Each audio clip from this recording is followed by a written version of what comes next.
Muy buenas noches a todos.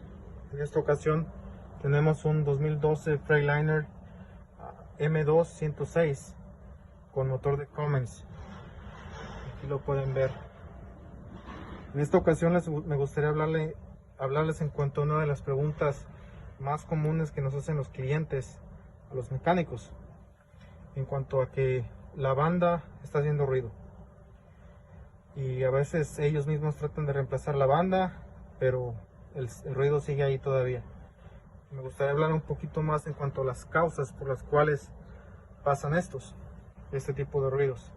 Una de ellas es que una de las poleas esté desalineada, que se esté moviendo demasiado, tenga movimiento de lado a lado. Esto puede ser causado por un valero, y ahorita les voy a poner un pequeño video en cuanto a cómo suena un valero cuando está descompuesto, está deshaciendo por dentro. Otra causa sería que la banda está demasiado mal, está patinando, el plástico se está desintegrando.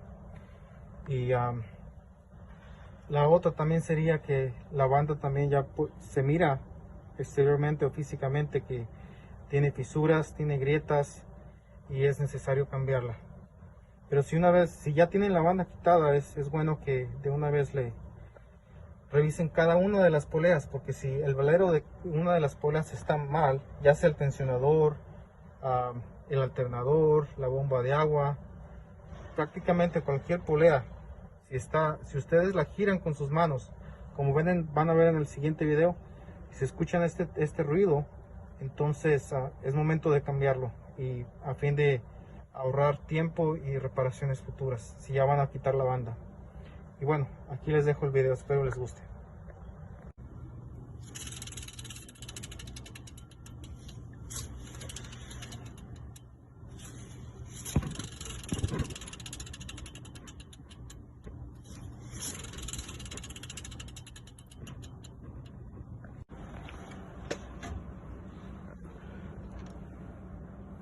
Y bueno, esto que les digo les sirve no solamente para este tipo de camiones de diésel. No importa cuál camión sea, qué motor tenga, si es de gasolina o de diésel, aplica el mismo principio. Si tienen ruido en la banda y si la van a cambiar, giren todas las poleas y asegúrense de que los valeros no estén mal. Y si están mal, es momento de reemplazarlos.